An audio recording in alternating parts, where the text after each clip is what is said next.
आप सभी का बलराम टीम संदेश की तरफ से मैं शिव कुमार हार्दिक स्वागत और अभिनंदन करता हूं। और साथ में जो हमारे मुख्य वक्ता जी हैं पाटिल सर, उनका भी मैं हार्दिक अभिनंदन करता हूं। और अ, आज की जो 54 54वीं जो वेबिनार है वो आज की बहुत अच्छे विषय के साथ हमारे बीच में जो हमारे मुख्य वक्ता हैं वो पधार चुके हैं। आज का जो विषय है वो जैव विविधता संरक्षण एवं संवर्धन, उसकी जो चुनौतियां हैं और अवसर क्या हैं और उनका प्रबंधन हम कैसे कर सकते हैं, इस विषय को लेकर के है। जिसके लिए हमारे बीच में श्री संजय पाटिल जी, जो कि थीमेटिक प्रोग्राम एग्जीक्यूटिव हैं वायफ के अनुसंधान एवं विकास फाउंडेशन पुणे महाराष्ट्र से हैं, जो अपने विषय के बहुत ही अच्छे जानकार हैं। तो आप सब जो है जो भी अपने मिलने वाले फार्मर्स हैं उनको भी आप शेयर कर दीजिए, जिससे कि आज की जो वेबिनार है उसका वो सभी लोग लाभ ले सके। मैं अगली कड़ी में वेबिनार को आगे बढ़ाते हुए मैं हमारे जो गुरुजी हैं श्री प्रणय व्यास सर, मैं उनसे निवेदन करता हूं, जो कि बीज प्रमाणीकरण अधिकारी रह चुके हैं, कि वो बलराम संदेश का शॉर्ट में परिचय दें, जिससे कि हम वेबिनार को आगे बढ़ा सकें। तो सर प्लीज कम और परिचय देने का कृपा करें सर। जी धन्यवाद शिव सर। आज के हमारे सर आपकी आवाज की प्रॉब्लम है, थोड़ा सा आप पास आ जाइए। जी जी जी जी बिल्कुल हाँ बिल्कुल अब ठीक है जी। धन्यवाद शिव सर।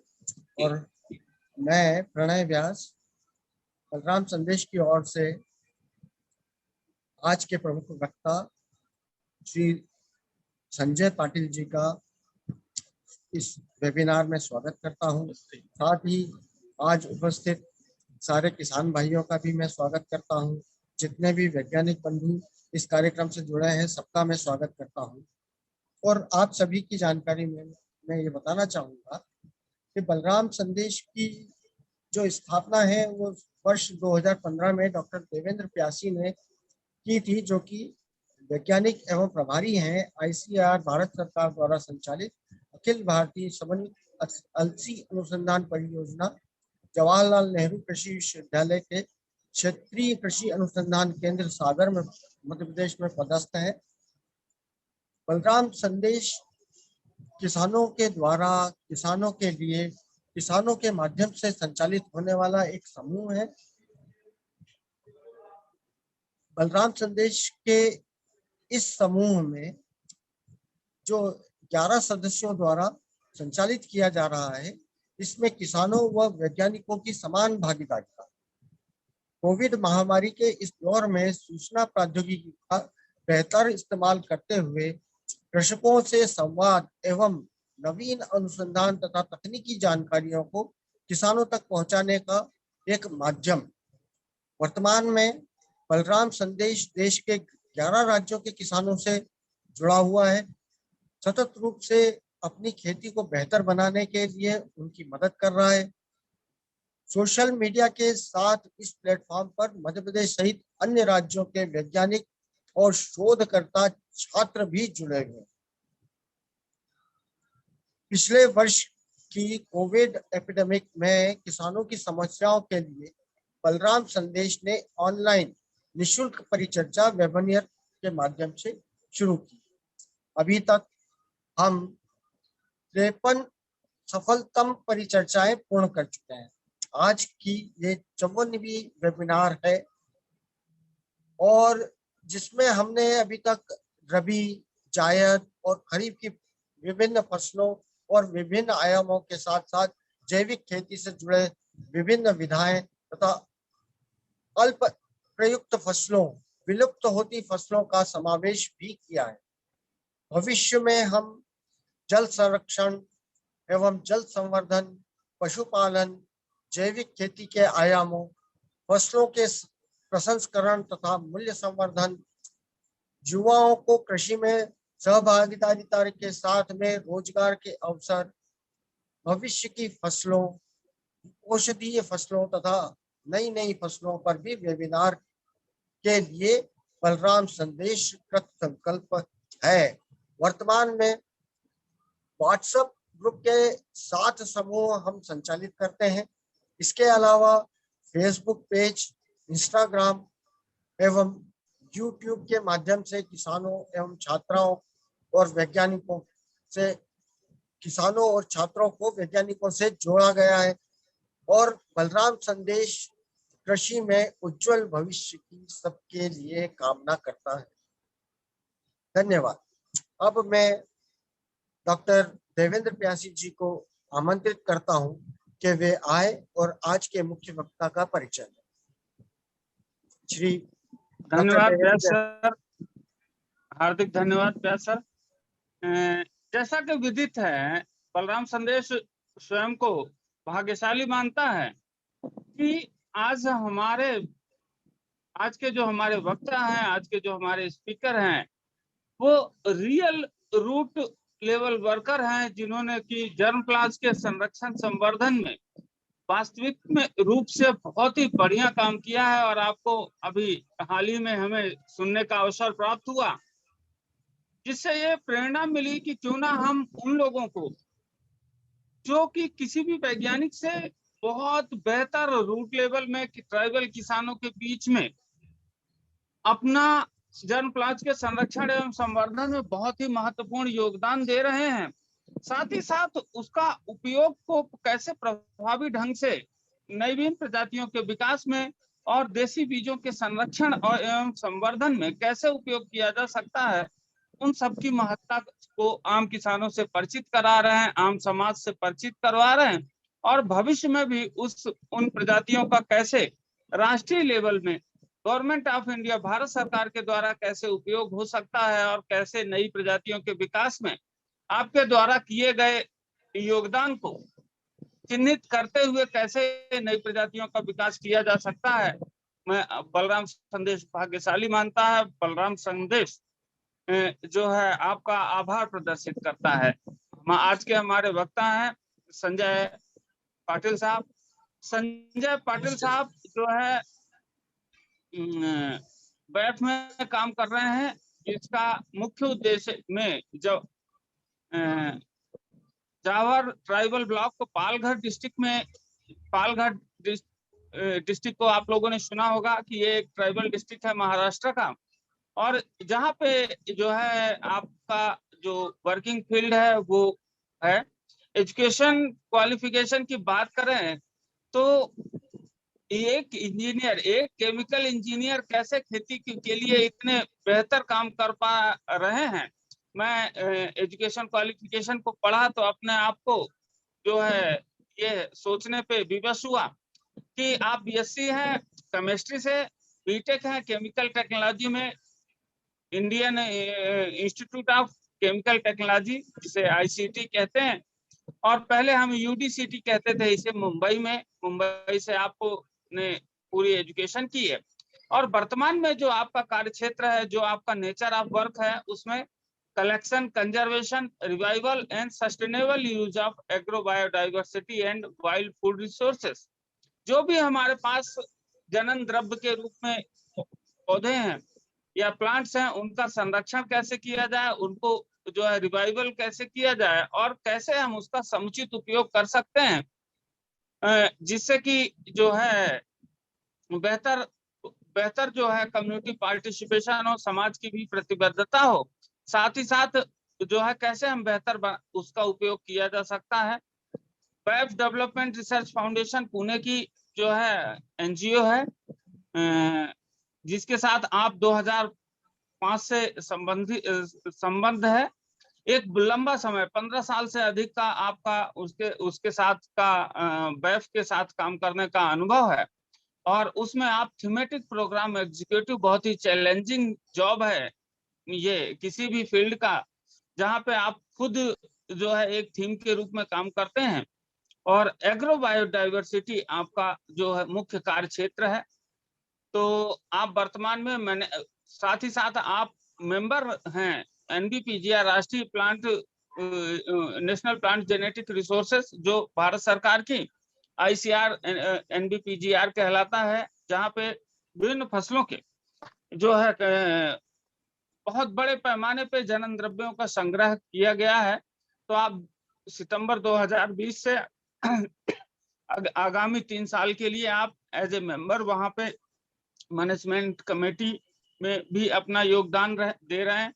आपने राष्ट्रीय एवं अंतर्राष्ट्रीय कॉन्फ्रेंस में 25 से ज्यादा शोध पत्र अपने पब्लिश किए हैं, चाहे वो ओरल प्रेजेंटेशन के रूप में हो, चाहे वो पोस्टर प्रेजेंटेशन के रूप में हो, जिसमें कि जैव विविधता जो थीम मिल रही है वो जैव विविधता को कैसे जो है संरक्षित करके और कैसे उसका समुचित उपयोग किया जा सकता है। साथ ही साथ आपके समूह, आपकी संस्था, जो संस्था की हेड हैं रानीबाई सोमा पोपेरे जी, उनको जो है पद्मश्री अवार्ड 2020 का भारत सरकार के द्वारा दिया गया है।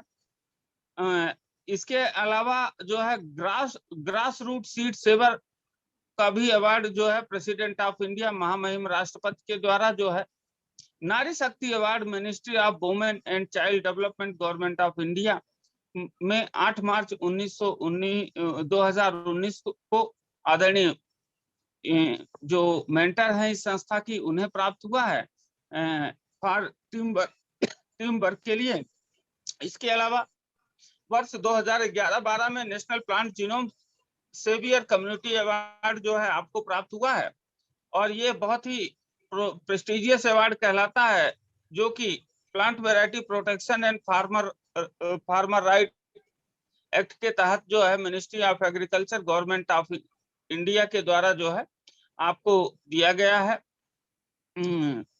तो ये अपने आप में बहुत ही गौरव का है। आदरणीय केवी प्रभु साहब एमिनेंट प्लान बिल्डर हैं, जो आज वर्तमान में इसके डायरेक्टर हैं। तो इसके अलावा 2 फार्मर्स इन जवाहर ब्लॉक से भी जो है इन्हें भी अवार्ड दिया गया है 2011-12 में, जिसमें भी आपका सहयोग बहुत ही उल्लेखनीय है।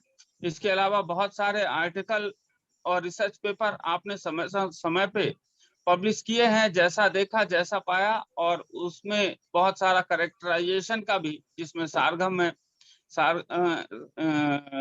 बहुत सारा जो है करेक्टराइजेशन फसलों का आपके द्वारा किया गया है, जिससे कि उसको भविष्य में उपयोग किया जा सके।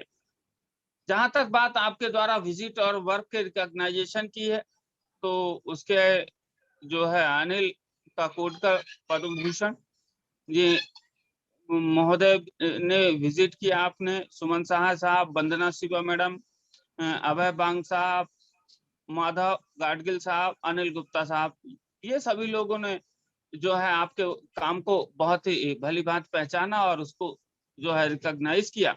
इसके अलावा आप राष्ट्रीय लेवल और अंतर्राष्ट्रीय लेवल में बहुत सारी संस्थाओं के भी आप सदस्य हैं, और समय समय पे जनन द्रव्य संग्रहण एवं संवर्धन में उनकी क्या महती भूमिका हो सकती है, उसमें आप अपनी सेवाएं दे रहे हैं। मैं उम्मीद करता हूं कि आने वाले भविष्य में आपके द्वारा किए, क्योंकि यही एक ऐसा कार्य है जिसको वैज्ञानिक करने से डरते हैं और कम कर पा रहे हैं। आपका योगदान निश्चित रूप से इस दिशा में जो आप काम कर रहे हैं, जो आप देश को, समाज को दे पा रहे हैं, वह अतुलनीय है, इनकम्पेरेबल है, हम कोई कंपेयर नहीं कर सकते।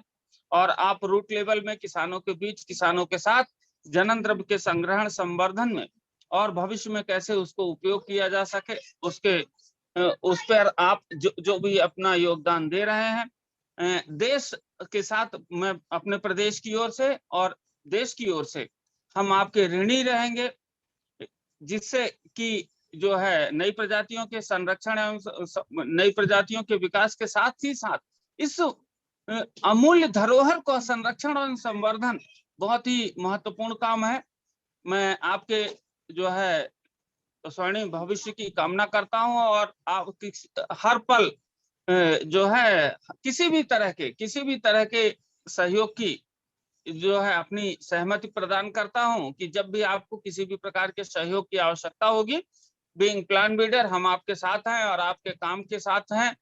और मैं उम्मीद करता हूं कि आने वाले दिनों में जो है बहुत ही अच्छा काम मिलके संस्था के माध्यम से, विश्वविद्यालय के माध्यम से सब लोग जो है भविष्य के लिए, अपने देश के लिए, अपने समाज के लिए और किसानों के लिए हम लोग सब लोग मिल के काम करेंगे।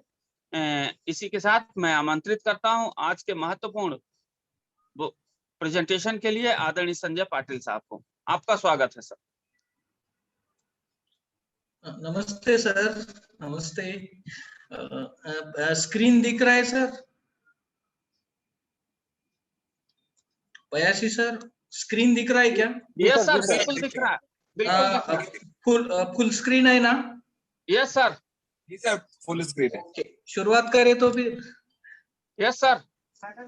यस, सभी को नमस्ते। बलराम संदेश एक बहुत ही बढ़िया काम कर रहा है जिससे किसानों के बीच जागृति, अलग सारे नए टेक्नोलॉजीज, नॉलेज एंड रिसोर्सेज के ऊपर।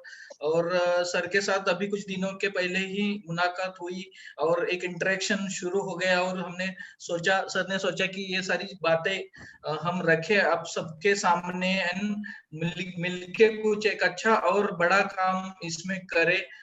तो आज हम डिस्कशन जो करने जा रहे हैं, इंटरेक्शन करने जा रहे हैं, हमारे बीजों का संवर्धन, संरक्षण और उसका हम सस्टेनेबल यूज कैसे करें। और इसमें टेक्नोलॉजी का रोल भी है और किसानों का विजडम का रोल है, क्योंकि बीज किसी एक व्यक्ति की प्रॉपर्टी नहीं, एक संस्था की प्रॉपर्टी नहीं है, एक कोई इंस्टीट्यूशन की प्रॉपर्टी नहीं। बीज ये सोल ऑफ एग्रीकल्चर है, जिसको यानी खेती का आत्मा बताया जाता है।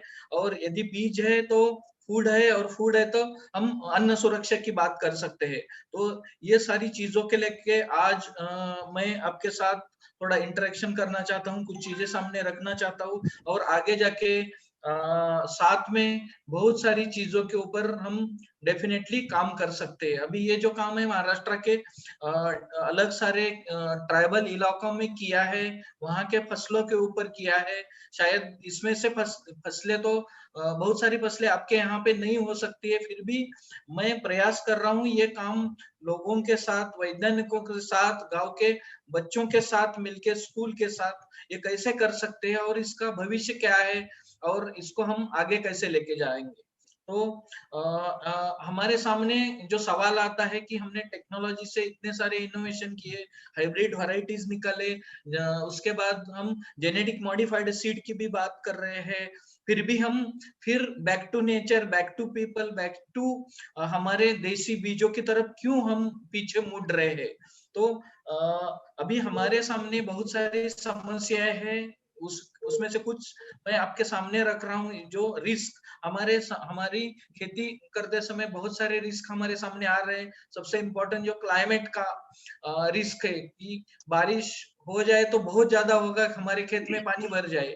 ऐसा भी हो सकता है कभी कि हमारे बारिश ही न हो, हमारे जमीन में सिर्फ मॉइस्चर हो, फ्लड भी हो सकती है। तो ये एक हमारे सामने रिस्क है। तो ये रिस्क सिचुएशन में फसल का पैदा करना, वो लगाना, उत्पादन लेना बहुत मुश्किल हो रहा है, क्योंकि हमारे हाथ में ऐसे ओरिजिन बहुत सारे कम है, बहुत कम हो गए, जो थे हमारे पास कम हो गए। जो भी बचे हुए उसको कैसे हम आगे लेके जाए।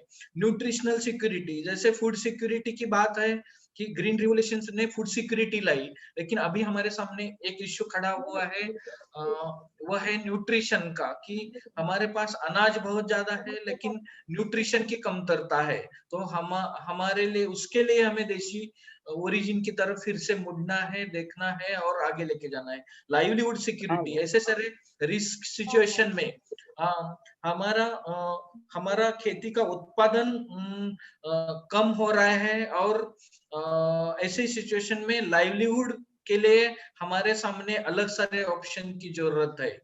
तो हमें बम्पर यील्ड की बजाय अभी हमें सस्टेनेबल यील्ड की जरूरत है, सस्टेनेबल उत्पादन की जरूरत है। देन इम्पोर्टेंट जो मैंने बताया कि सीड सोवेर्निटी, हमारे सामने पहले इंडिजिनियस हमारे हाथ में थे, उसके बाद हमने लैंड रेसेस को हमने सिलेक्शन करके सिलेक्शन वैरायटीज बनाए, सिलेक्शन वैरायटीज से हम हाइब्रिड की तरफ गए। तो जैसे जैसे ये सारी प्रोसेस होती गई, बम्पर यील्डिंग वैरायटीज हमारे हाथ में आ गए, हमारा उत्पादन बढ़ गया। लेकिन हमारे हाथ में अभी गिने चुने यानी 100 या 200 ही ऐसे टाइप्स है, या नॉट मोर देन 1000 वैरायटीज हमने थ्रू टेक्नोलॉजी डेवलप किए हैं।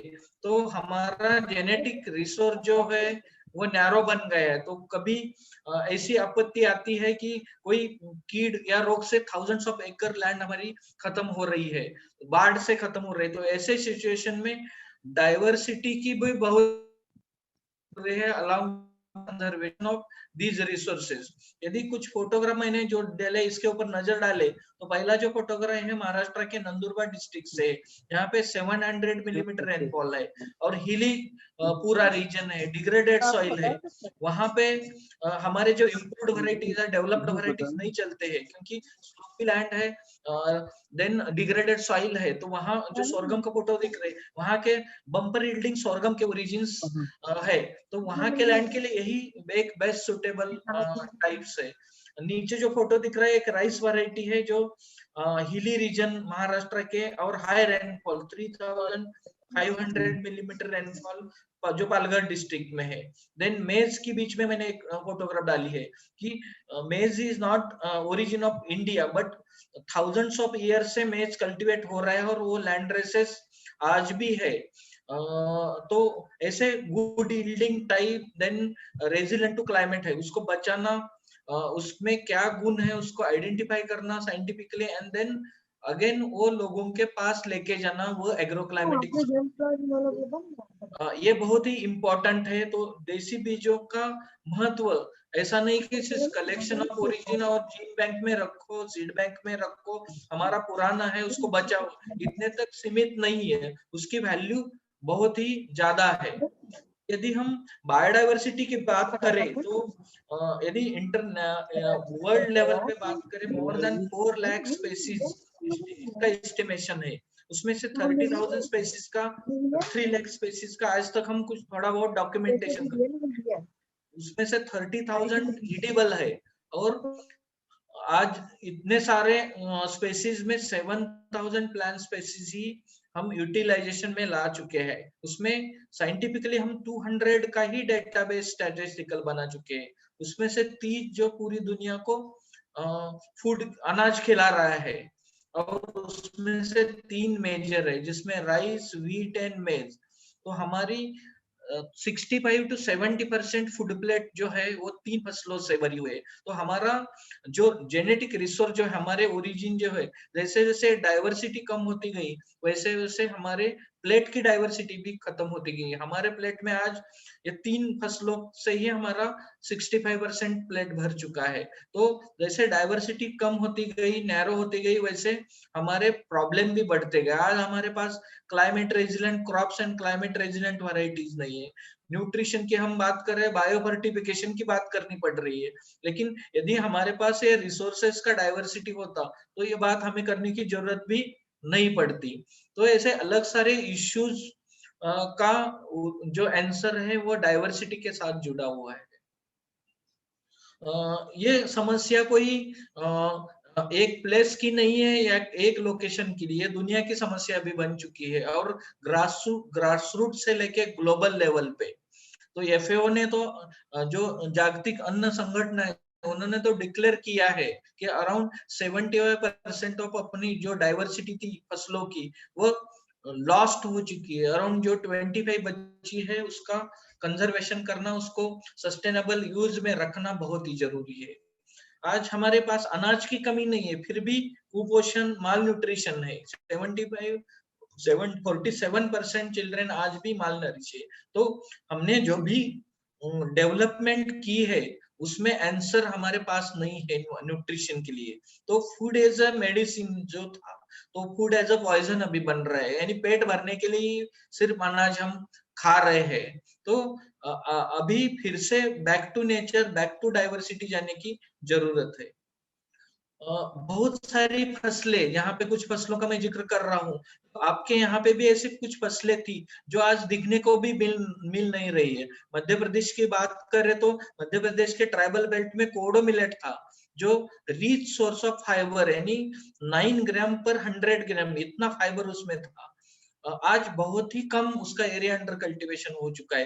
राइस और कोदो मिलेट की बात करें हम तो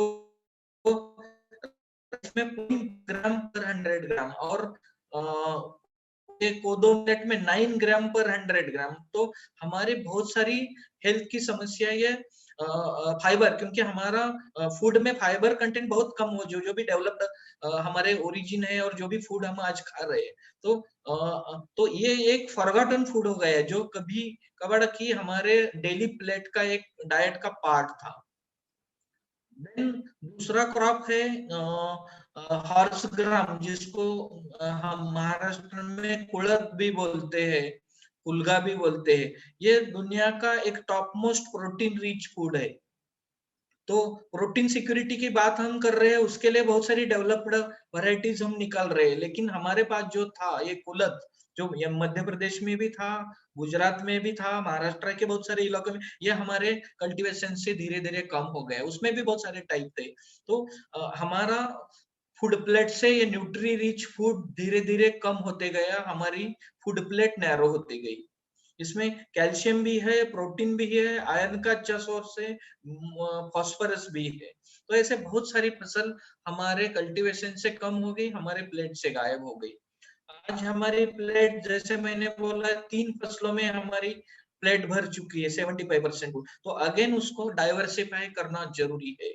रिस्क हमारी बढ़ रही है जेनेटिक यूनिफॉर्मिटी से, तो जेनेटिक यूनिफॉर्मिटी, जेनेटिक हेट्रोजेनिसिटी को कंजर्व करना जरूरी है।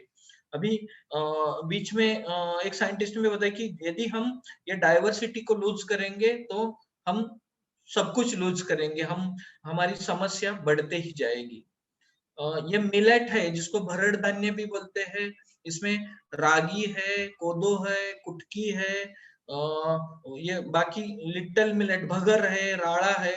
तो ये क्रॉप्स फॉर द फ्यूचर, जिसको अभी एफएओ ने, जागतिक अन्न संगठन ने ये किया है कि डिक्लेयर किया है कि आगे भविष्य में क्लाइमेट चेंज में यदि फूड सिक्योरिटी की बात हम करते हैं तो ये फसल ले बहुत ही इम्पोर्टेंट है, जिसको गरीबों का खाना बताया जाता था आज तक। तो और ये ट्राइबल बेल्ट और रूरल बेल्ट में कल्टीवेट होता था, पार्ट ऑफ फूड प्लेट था। तो आज दुनिया के लिए बहुत ही इम्पोर्टेंट ये फसलें बन चुकी है, जो कभी हमारे एरिया अंडर कल्टीवेशन में, हमारे एरियाज में, अलग सारे एरियाज में थे। तो ये इसका न्यूट्रिशन प्रोफाइलिंग का डेटा है। तो हमारे यदि राइस एंड व्हीट की बात करें, उसके कई गुना ज्यादा मिनरल कंटेंट है और बाकी बहुत सारे माइक्रो मिनरल्स है। तो इसको भगवान का क्रॉप भी बताया जाता है, क्रॉप्स फॉर द गॉड। जितने भी ट्राइबल एरियाज ऑफ कंट्री है, तो वो ट्राइबल एरियाज ऑफ कंट्रीज इसको यहाँ पे इसको भगवान की फसल मानी जाती है। इसको कभी बेचा नहीं जाता था, इसके बीज को कभी बेचा नहीं जाता था, इसके अनाज को कभी बेचा नहीं जाता था। तो इसलिए इतना ट्राइबल विजडम की बात करें, रूरल विजडम की, तो उसमें ये सारी चीजें बहुत ही इंपॉर्टेंट है और उस तरीके से उन्होंने ये बचा के रखी थी, जो दुनिया में अभी इसका इम्पोर्टेंट। और इंडिया एक ऐसा कंट्री है, ये सारे टाइप इंडिया में आज भी है, तो इसको रिवाइव करना बहुत ही जरूरी है। क्योंकि हमारी सोच अभी क्विंटल पर हेक्टर की हमारी कैलकुलेशन होती है एग्रीकल्चर यूनिवर्सिटी में, तो अभी न्यूट्रिशन पर हेक्टर की कैलकुलेशन करनी बहुत ही जरूरी है, और उसमें ये फसलों का रोल बहुत ही इंपॉर्टेंट है। बीज बैंकों की बात हम कर रहे हैं अभी नेशनल लेवल पे, ग्रास रूट लेवल पे। तो नेशनल ब्यूरो भारत सरकार का जो है, वहां पे एक एक्स जीन बैंक दिल्ली में है। वैसे वर्ल्ड लेवल पे भी ऐसे बहुत सारे 1750 जीन बैंक है, जहाँ पे देश के, दुनिया के ओरिजिन को कॉन्जर्व करके रखा है। लेकिन आज जरूरत है गांव के लेवल पे ऐसे बीज बैंकों की, और डिसेंट्रलाइज नेटवर्क होना बहुत जरूरी है। हमारा कोई एक रीजन है देश का, या कोई भी डिस्ट्रिक्ट या स्टेट का एग्रो क्लाइमेटिक जोन, वहां सीड बैंक, वहां के ओरिजिन की होनी जरूरी है, और लोकल तरीके से उसको कॉन्जर्व करना है, रिवाइव करना है, ये जरूरी है। और इसको हमें आगे लेके जाना है, क्योंकि जीन बैंक में एक सिटू कंजर्वेशन में ये सब रखे, एक बैकअप तो हमारे पास रहेगा, लेकिन इसका हर साल लगाना, जैसे इवोल्यूशन होता है नेचर में, जैसे पहले भी हमारे किसान, हमारे ग्रास रूट इनोवेटर, बीज संवर्धक लोग करते थे कि इसको हर साल फसल लगाओ, उसमें से अच्छा बीज निकालो और उसको नेक्स्ट ईयर लगाओ। ऐसे वो इवोल्यूशन और एडेप्टेशन की भी बात होती थी, जो आज कम हो गई है। इसलिए ये बहुत बड़े नेशनल लेवल की जीन बैंक, उसकी जरूरत है। उसके साथ हमारे गांव के लेवल पे बीज बैंकों की भी जरूरत है। तो हमारा फोकस अभी साइंटिफिक कम्युनिटी का भी फोकस ग्रास रूट लेवल पे डिसेंट्रलाइज बीज बैंकों की तरफ जा रहा है। हमारे सामने सवाल तो बहुत सारे हैं कि हाइब्रिड और देसी में फर्क क्या है, और इतना सारा हमने डेवलपमेंट किया और फिर भी हम क्यों जाए देसी बीज के ऊपर। ठीक है, यदि यहाँ पे उपलब्धता की बात करें कि हाइब्रिड बीज का वायबिलिटी फर्स्ट जनरेशन के बाद खत्म होता है, लेकिन हमारे ओरिजिन जो है जिसको हमारे पिछले थाउजेंड्स ऑफ जनरेशन ने यूज किया है और आगे उसको थाउजेंड्स ऑफ जनरेशन तक हम उसको बढ़ा सकते हैं और यूज कर सकते हैं। बीज के लिए हमें स्टोर की तरफ जाना नहीं है, हम ही उसको हमारे खेत में, हमारे एग्रोक्लाइमेट जोन में ही उसका इम्प्रूवमेंट कैसे करें, मेंटेन करें, ये बहुत ही इंपॉर्टेंट आज के लिए है। दूसरा एक कॉस्ट की बात करें, आज कोई बीज 500 रुपीज पर केजी मिल रहा है, वो 5000 रुपीज केजी हो जाएगा। तो कीमत की भी बात, एक तो है सस्टेनेबिलिटी की बात, अवेलेबिलिटी की बात, वैसे ही उसका कॉस्ट की भी बात बहुत इंपॉर्टेंट है। और हमारे किसान सोवेरिटी की बात जब करते हैं तो farmer can produce, use and improve their origin in their area, ये होना बहुत ही जरूरी है। इकोनॉमी की यदि बात करें कि तो हाइब्रिड सीड, ये मार्केट इकोनॉमी की बात हम कर रहे हैं, और दूसरी सीड सबसिस्टेंस एग्रीकल्चर की, सस्टेनेबल एग्रीकल्चर की बात हम करते हैं, तो देशी की बीजों का बहुत ही इंपॉर्टेंट है। स्किल एंड नॉलेज की बात करें कि हमारे किसानों का विजडम एंड स्किल इसमें बहुत इंपॉर्टेंट है, देसी बीजों का कंजर्वेशन एंड देन उसको इम्प्रूवमेंट में। जैसे हाइब्रिड बीज कहीं यूनिवर्सिटीज और इंस्टीट्यूशन के यहाँ पे होते हैं, वैसे ही वो अंडर स्पेसिफिक कंडीशन में लगाने पड़ते हैं, तो हमें और वो एक्सपर्ट एडवाइस के थ्रू ही उसको हम आगे लेके जा सकते हैं। तो हमारे लेवल पे ये सारी चीजों की, हम देशी बीजों की बात जो कर रहे हैं, वहाँ साइंटिस्ट भी फार्मर है, इनोवेटर भी वही है, उसको टेक्नोलॉजी की जोड़ हम देंगे तो डेफिनेटली इसको इम्प्रूव एडेप्टेबल ओरिजिन हम बना सकते हैं without losing its original character. Variety की यदि बात करें कि यूनिफॉर्मिटी, जैसे हमारे साइंटिफिक लेवल पे हम बात करें कि बीज एक जैसा होना है, उसका uniformity, stability and distinct character, ये बात हम हाइब्रिड बीजों के लिए करते हैं। देशी बीजों की हम बात करते हैं तब यहाँ पे हेट्रोजेनिसिटी की बात आती है कि फेल हो गए तो पूरा फेल हो जाता है, लेकिन यहाँ पे फेल्यूर के चांसेस कम हो जाते हैं क्योंकि हेट्रोजेनिसिटी बहुत ज्यादा होती है। तो हेट्रोजेनिसिटी को भी बचाना है और उसमें इम्प्रूवमेंट भी करना है, ये दोनों चीजें साथ में हमें करने की जरूरत है। शक्ति की बात हम करें, यूनिफॉर्मिटी जहाँ पे है वहाँ रिस्क भी बहुत ज्यादा है, और हेट्रोजेनिसिटी जहाँ पे है वहाँ रेजिस्टेंस भी ज्यादा है। तो यदि हम यहाँ पे कुछ फोटोग्राफ मैंने ड्राइंग किए हैं, यदि देखें यहाँ पे अलग सारे प्लांट्स है, ये कोई ब्रिंजल का क्रॉप या कोई क्रॉप दिख रहा है फोटोग्राफ में, तो यहाँ पे कुछ प्लांट ऐसे भी है जो रेजिस्टेंट है कीड़ के लिए, तो इसका सिलेक्शन हम करें और उसको आगे लेके जाए तो हमें वो टाइप के भी ऐसे रेजिस्टेंट क्रॉप मिल जाते हैं। वैसे ही हमने काम आगे शुरू किया है इसके ऊपर। टॉलरेंस की हम बात करें तो बहुत सारे ओरिजिन हमारे इंडिजिनियस इसमें है जो स्ट्रेस को टॉलरेंट है, ड्रॉट को टॉलरेंट है, सबमर्जेंस यानी पानी भर गया, यहाँ पे एक फोटो दिख रहा है, यहाँ पे कोई भी हाइब्रिड दुनिया का नहीं आएगा। ये कुछ वैरायटीज ऐसे है जो जैसे पानी बढ़ता है वैसे वो प्लांट का ग्रोथ होता है और उत्पादन आता है। तो ऐसी बहुत सारी लैंड हमारे पास है जिसमें हम लगाएं क्या।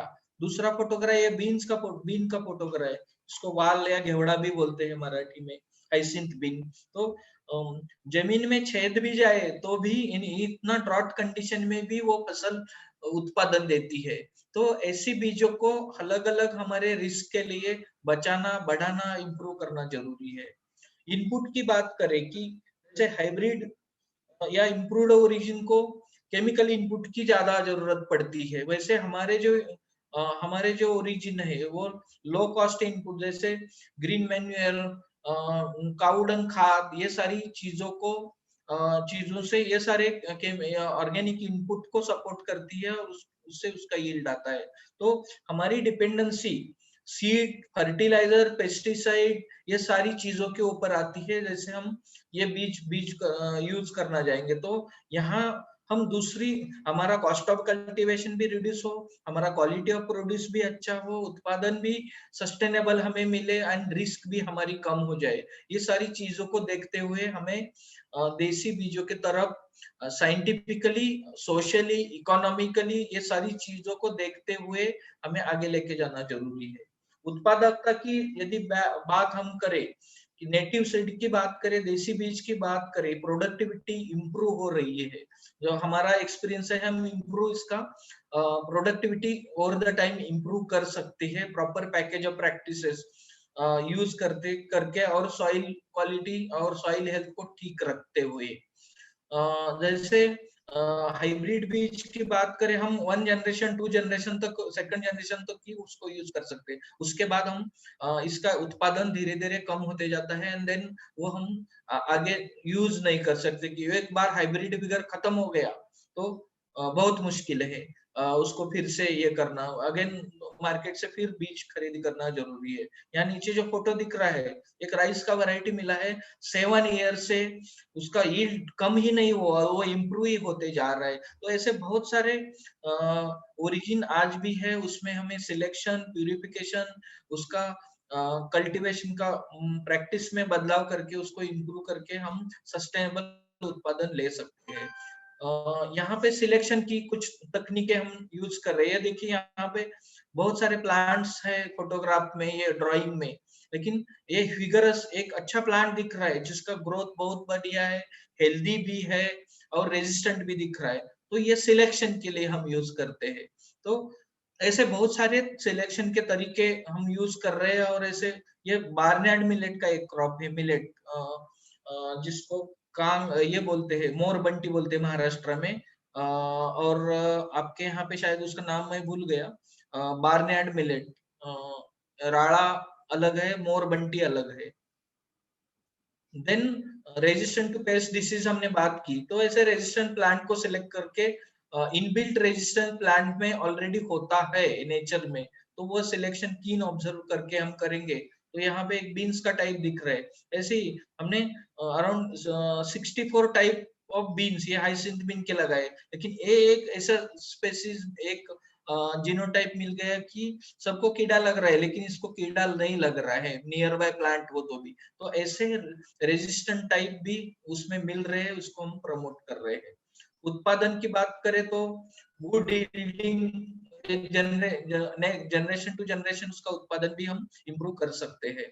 सिलेक्शन के तरीके भी बहुत सारे हमारे पुराने तरीके, कौन सा सीड कैसे रखना है, पॉड के फॉर्म में, पेनिकल के फॉर्म में, फ्रूट के फॉर्म में, तो ऐसे बहुत सारे तरीके हैं। हमने इसके भी कुछ साइंटिफिक लेवल पे काम किया IIT मुंबई के साथ कि इसका स्टोरेज लाइफ कितना है, तो 1 साल के लिए हम ठीक से स्टोर कर सकते हैं। ये सारी अलग सारे क्रॉप्स के लिए अलग सारे, इसमें कौन सा सीड कैसे रखने का, ये जो तरीके हैं उसको वो भी रिवाइव होने बहुत ही जरूरी है। ऐसे बहुत सारे तरीके, कौन सा सीड मड पॉट में, बाम्बू के इसमें, देन बाम्बू पॉट में हैंग करके, ऐसे बहुत सारे तरीके जो आज बहुत ही कम हो रही है, क्योंकि मार्केट का बीज जैसे जैसे लाने लगे वैसे स्टोरेज सिस्टम भी हमारे खत्म हो गया, और कोई बीज हमने लगाया फेल हो गया तो बैकअप फार्मर के पास कुछ भी नहीं है। आज बाहर से मार्केट से बीज नहीं मिला तो हमारे खेती में हम बीज नहीं लगा सकते, तो इसीलिए बैकअप रखना भी बहुत जरूरी है।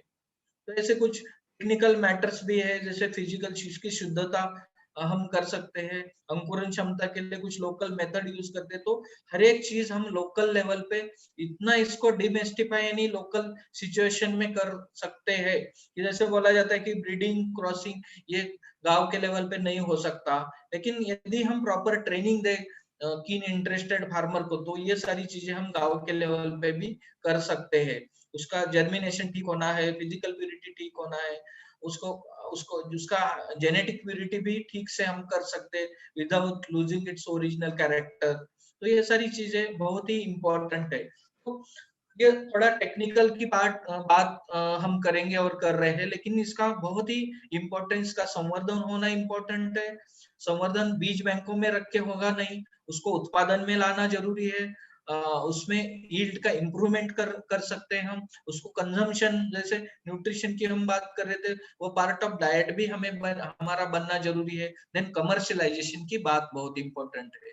बहुत सारे ऐसे टाइप है आज भी लोगों का हमने खाया था पहले, लेकिन आज हमारे प्लेट से गायब हो गया। उसमें कुछ न्यूट्रिशन पॉइंट ऑफ भी अच्छे हैं, टेस्ट पॉइंट ऑफ भी बहुत सारे हमारे ओरिजिन अच्छे हैं।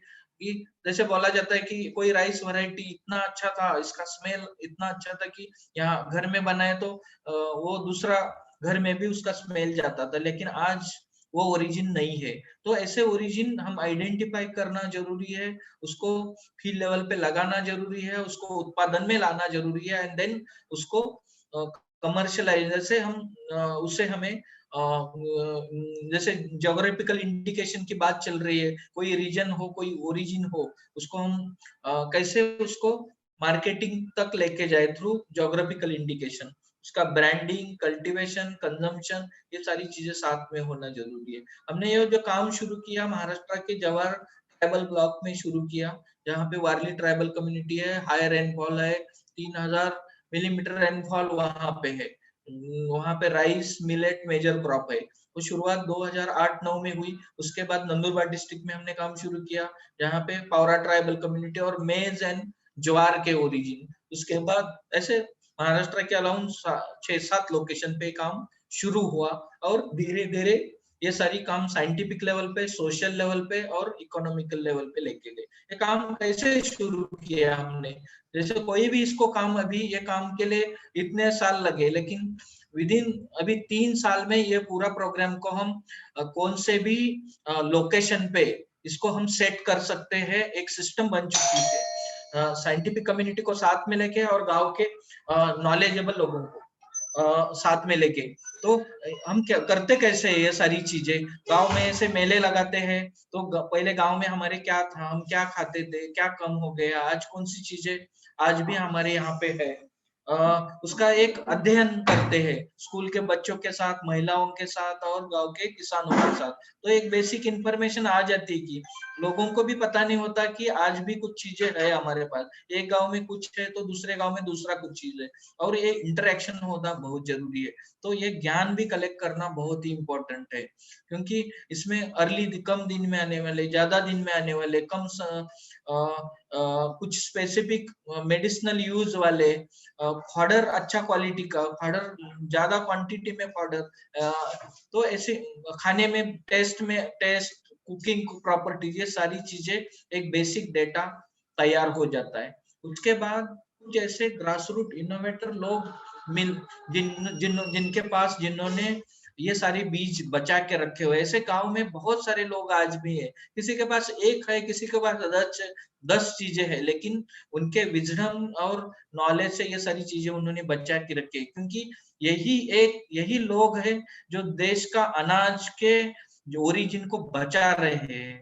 तो यदि ये पहला जो फोटोग्राफ है जिनको अभी गवर्नमेंट ऑफ इंडिया ने पद्मश्री दिया, ये एक लोकेशन है महाराष्ट्र के नासिक के नजदीक, पूरा ट्राइबल बेल्ट है, महादेव कोली ट्राइबल कम्युनिटी है, और एक हिल है पूरा, जहाँ कोई नेटवर्क नहीं, कुछ भी नहीं है। तो 2014 में मैं और मेरा एक साथी वहां ऐसा सर्वे कर रहे तो उन्होंने बोला कि यहाँ पे एक हमारे ग्रास रूट ये है, महिला है जिनको इसका ज्ञान बहुत ज्यादा है, तो हमने उसका डॉक्यूमेंटेशन किया। उसके बाद 3 साल उसका साइंटिफिक लेवल का काम किया, एंड देन इसको हमने पब्लिश किया ये इंफॉर्मेशन को। तो उनको ये पहला जो फोटोग्राफ दिख रहा है पद्मश्री जिनके नाम पे लिखा है राई बाई जी, तो उसमें climate resilient, nutritional rich type वहां पे मिल गए। उसके बाद हमने पूरा एरिया को ये करके सर्वे करके 120 टाइप वहां पे हमें आइडेंटिफाई हो गए। बाद में वहां कम्युनिटी का ऑर्गेनाइजेशन हमने बनाया, और ऐसे इनोवेटर को साथ में लेके इसका प्रोडक्शन एंड देन मार्केटिंग भी अभी शुरू हुआ। तो ये सारी चीजें बीबीसी ने आइडेंटिफाई की, उन्होंने एक डॉक्यूमेंट्री बनाई इसके ऊपर, और बाद में ये सारी चीजें गवर्नमेंट ऑफ इंडिया को भी पता चल गई, पद्मश्री उनको मिला। आज भी उनको पद्मश्री क्या है उसको पता नहीं है, उनको पता नहीं है, लेकिन उन्होंने जो काम किया है, तो ऐसे बहुत सारे ग्रास रूट इनोवेटर आज भी हमारे अलग अलग देश के ट्राइबल एंड रूरल पार्ट में है, इनको आइडेंटिफाई करना, उनका जो ज्ञान है वो डॉक्यूमेंट करना और वो सामने लाना दुनिया के, वो बहुत इंपॉर्टेंट है। ऐसे अलग अलग इसमें महिलाएं हैं, लोग हैं, कोई vegetable seeds, millets, rice, beans, ऐसे इनोवेटर का हमने डेटाबेस बनाना शुरू कर दिया। उसके बाद जो भी ओरिजिन मिले थे वही रीजन में उसके ऊपर साइंटिफिक लेवल का काम होना बहुत जरूरी है, क्योंकि हमारे पास पुराना है, अच्छा है, उसको बचाना है, ये तो बात ठीक है, लेकिन उसको साइंटिफिक लेवल की से इवेलुएट करना बहुत जरूरी है। तो ये गडचिरोली जो नक्सलाइट एरिया है महाराष्ट्र का, मध्य प्रदेश, देन ये अपना छत्तीसगढ़ बाउंड्री एंड महाराष्ट्र का बाउंड्री पे, वहां पे ये काम चल रहा है, जहाँ बीन्स के बहुत सारे ओरिजिन है। ये नीचे जो भी, ये भी गडचिरोली ब्लॉक का है, जहाँ पे राइस के 67 ओरिजिन आइडेंटिफाई किया और उसका इवेल्युएशन वही कुछ फार्मर के साथ शुरू किया, और ये as per national and international guideline के थ्रू ये पूरा काम चल रहा है। नंदुरबार डिस्ट्रिक्ट में मेज में बैगिंग, सेल्फिंग, ये जो साइंटिफिक लेवल का काम है, जैसे हम प्योर सिलेक्शन भी हम करते जाए, डाइवर्सिटी को भी बचाया और उसमें अच्छा चीज को भी आइडेंटिफाई करके, ये गांव के लोग जिन्होंने जो स्कूल में नहीं गए, ऐसे लोग ये पूरा साइंटिफिक लेवल का वर्क कर रहे हैं। बहुत सारे अच्छे साइंटिस्ट भी हमें इसमें मिले कि जो चाहते हैं कि ये ऐसा सिलेक्शन ब्रीडिंग, मेंटेनेंस ब्रीडिंग करके अच्छे ओरिजिन हम आइडेंटिफाई करके उसको आगे लेके जाए। ये ट्रेनिंग अभी आगे जाके ये काम कौन करेगा, तो गांव के बच्चों को ही इसका सीड सिलेक्शन का, प्यूरिफिकेशन का, महिलाओं को ऐसा ट्रेनिंग, ये पूरा सीड से लेके हार्वेस्टिंग तक इसका ट्रेनिंग का प्रोग्राम भी हमारे चलते हैं कि आगे जाके ये डाइवर्सिटी को बचाए बढ़ाने वाले यही लोग है। नहीं तो फिर अगेन हमें वो बीज बैंकों की तरफ जाना जरूरी है, तो इसको लाइव फॉर्म में रखना जरूरी है। तो यहाँ पे सिलेक्शन चल रहे हैं, मेज में सिलेक्शन कर रहा है, जैसे भुट्टा अच्छा भी हो, उत्पादन भी हो, हेल्दी भी प्लांट हो, तो ये सिलेक्शन का मामला, राइस में, मिलेट में, मेज में, ऐसे कुछ अच्छे तरीके, ये पार्टिसिपेटरी मेथड हमने बनाए हैं।